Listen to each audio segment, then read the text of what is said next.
The topic I want to talk about today is a client security architecture, a security model.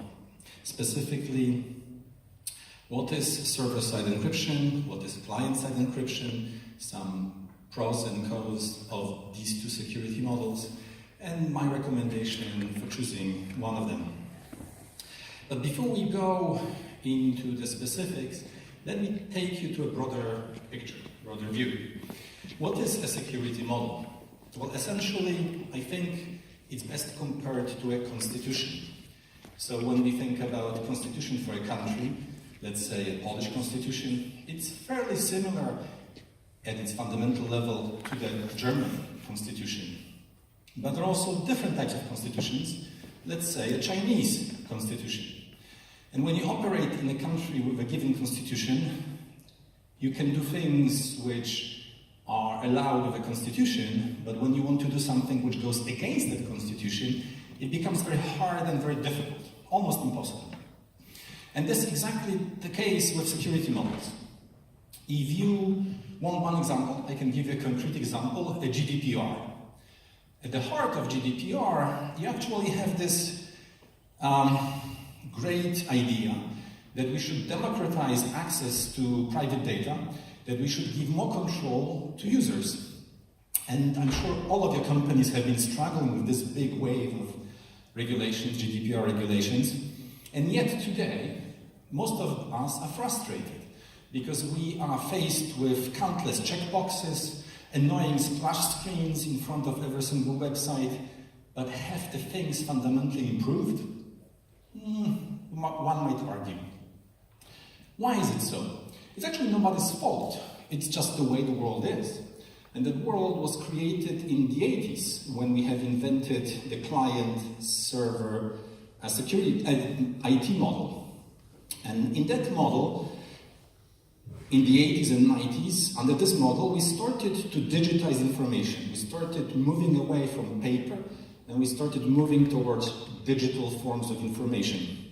And we had no other choice. We actually had to do something. And where do you store this digital information?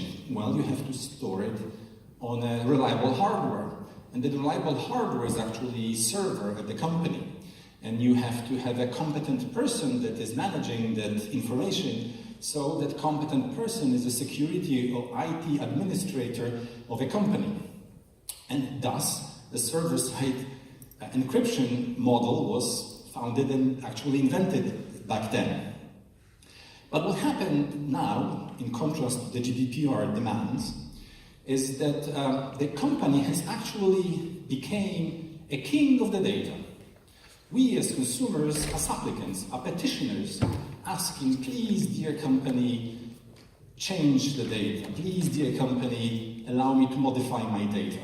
And there is nothing really that any big company today, or a telecom bank, or any other institution can do about this. This is how just the things are, because this is what is our constitution, security constitution, set up to be.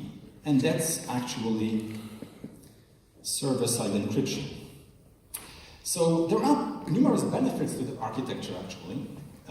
First of all, it's legacy. So you have a lot of people, a lot of engineers, a lot of talent, a lot of companies providing mature solutions. So you can quickly deploy, the costs are manageable, at least known in advance. And there's another benefit that is a big benefit. It's actually very easy to search for the data. That's actually how a lot of companies are making money. They are searching for that data. And when you think about this, this is the security model, the constitution of the IT world today. All of the large email platforms, virtually every single social media platform, and vast majority, all of the dominant cloud storage providers work this way. So now let's go back to the other side of the constitutional divide. What is the server-side encryption challenge? What are the problems with it? So the most often talked about is a problem with mass data leaks. And actually it's at the heart of the problem. You have one set of credentials, one set of keys that encrypt all of the data from all of the users. You obviously do your best to secure those credentials, to secure these keys. But when, not if, when they get compromised, actually have mass data leaks. And they have been huge. Target, a huge retailer in the States, lost 40 million credit cards. Equifax, actually, they leaked confidential data of virtually every adult American. Not a very good thing to do. But there are countless examples. Simply, when something is possible, it's bound to happen sooner or later. There is another problem with it. It's easy to manage because you have one place, one central place where you keep the credentials, the security policies. But things get a little bit difficult when you have multiple security configurations, multiple group of users, different profiles for different users, and then you can have honest mistakes. Your administrator can misconfigure something. There was a breach not long ago, and not a breach, actually an honest mistake, with the Republican committee. They inadvertently published private voter rolls in the States because they made a mistake and made this data public. The biggest, I think, problem actually with the server-side encryption is insiders. As you all know, a lot of security breaches are actually not hard hacks. They are social engineering hacks. And they often centered on insiders. It's the insiders, the IT administrators, the security administrators, the hardware administrators that are the soft point, the human weak factor in the whole equation. And at least a quarter of all major important security breaches come from insiders. So this is an unsolvable problem with that security model. There is also a problem with this GDPR issue. Users have virtually no control over the data itself. They have to petition, they have to ask. So it really goes against the grain of what we want to achieve with GDPR and wave of consumer protection of the data. Finally, that point is subtle, but it's actually quite important.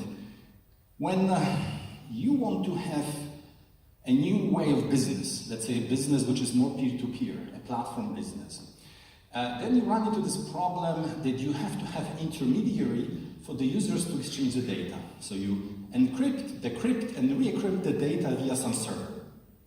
It's kind of silly when you actually want to talk a peer to another peer, okay? So that's a business impediment. Let's go to the client-side encryption. So in literature, you have actually different levels of client-side encryption. The most important distinction between level 2 and level 3 is location of the keys. So client-side encryption essentially means that there is multiple sets of keys, each set of keys associated with one individual, with one user.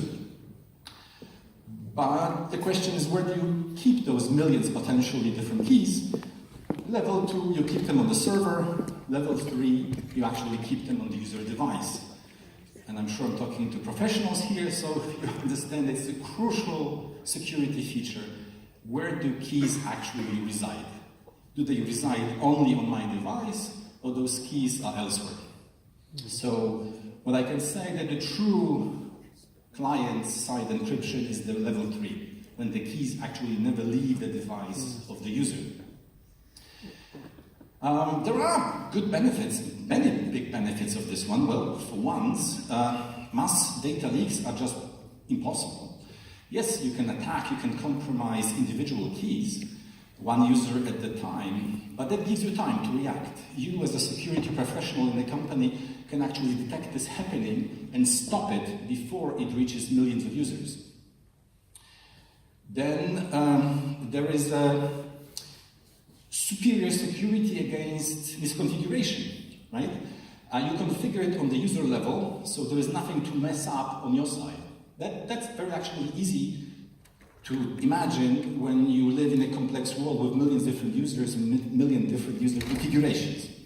And obviously, finally, you get rid of this human factor. your security administrators, your professionals that you hire, no longer have a technical possibility to breach their trust. Okay? They just don't have access to those keys, they cannot do anything about it.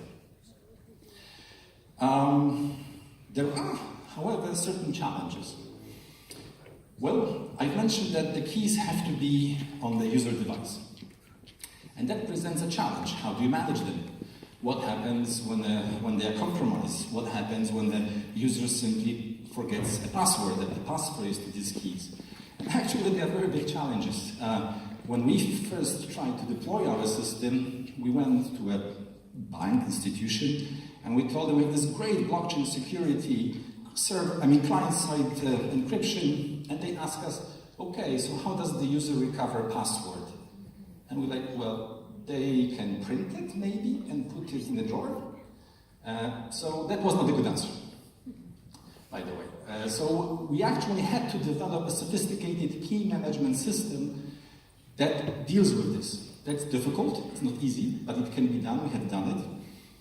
We also have to provide a secondary set of tools for the users not to be lost in it. So you cannot ask them to understand what encryption is. You cannot ask them to know how to manage or secure their own keys.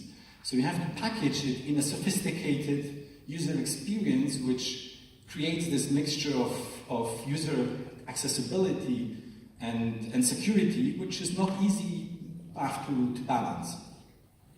And obviously, this is the big problem. It's difficult to find engineers and security professionals which actually have done it in the past. They might have read it in the academia, but there's no practitioners actually here today that you can hire.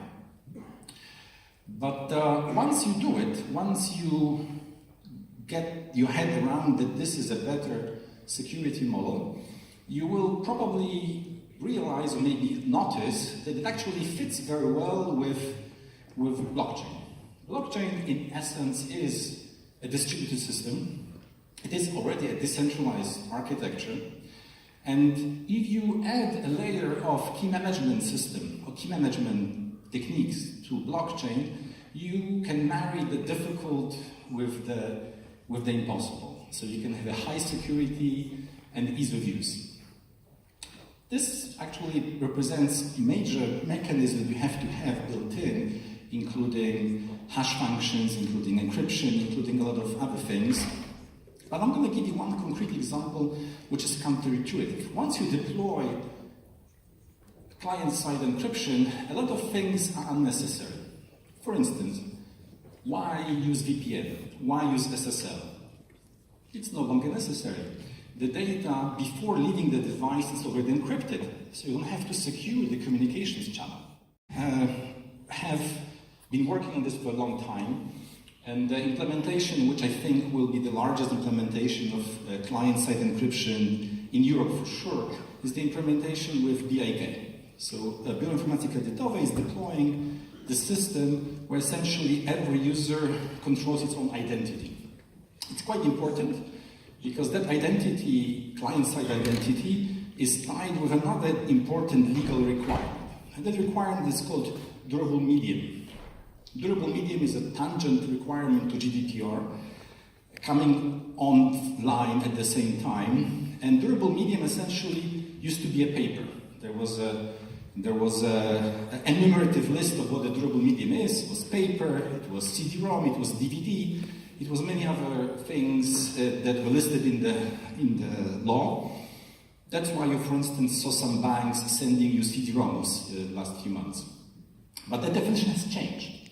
Now the regulators want to achieve result rather than give you list of things that are good. And there are 3 tests which define what is a good durable medium, appropriate durable medium. Test number 1, it has to be technically impossible to delete the information or make it inaccessible. Test number 2, it has to be technically impossible to alter the information without the consent of the user. And test number 3, crucial one, the durable medium system has to be outside of the control of the bank or other corporation. So as you can see, this is an example where a legislative body, essentially court system European Union, forces us to deploy a different security architecture. The system cannot be under the control of the bank or another corporation, meaning the keys cannot be in the hand of the bank. The keys cannot be in the hand of your IT people in your institution. So you have to adopt, to be truly compliant, you have to actually adopt client-side encryption.